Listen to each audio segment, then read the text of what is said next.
ఇక్కడ చాలా బాగుంది. అన్నీ కూడా సెట్టింగ్ అంతా బాగానే ఉంది. సో అక్కడి నుంచి చూస్తున్నారా ఎవల్యూషన్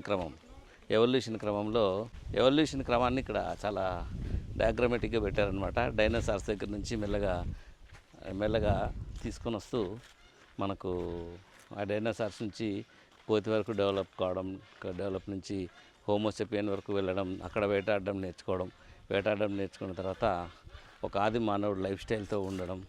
సో ఇక్కడ తను బతకడానికి ఏమైనా చేసే ఒక ఆది మానవుని స్టేట్ను రిప్రజెంట్ చేస్తుందన్నమాట.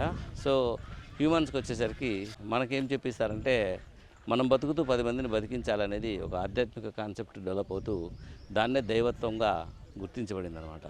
సో జంతు జాతిలో తను బతికితే చాలనే ఒక కాన్సెప్ట్లోనే ఉంటాయి జంతువులన్నీ కూడా.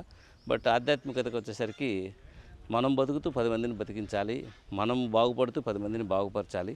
సో బాగుపరచడం, పక్క వాళ్ళని బాగుపరచడం మన నైతిక ధర్మం, మన నైతిక కర్తవ్యం అని ఆధ్యాత్మికత బోధిస్తుంది అనమాట. అలా హ్యూమన్స్ ఆది మానవ స్టేట్ నుంచి ఈ స్టేట్కు మెల్లమెల్లగా డెవలప్ అవుతూ వచ్చారు.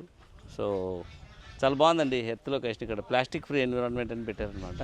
ఆ ప్లాస్టిక్ ఫ్రీ ఎన్విరాన్మెంట్ అక్కడ చెట్ల కోసము అక్కడ కాన్ఫరెన్స్ హాలు అండ్ ఈ చెట్లు అన్నీ కూడా చాలా అద్భుతంగా సెటప్ చేశారు. చాలా వండర్ఫుల్గా ఉంది.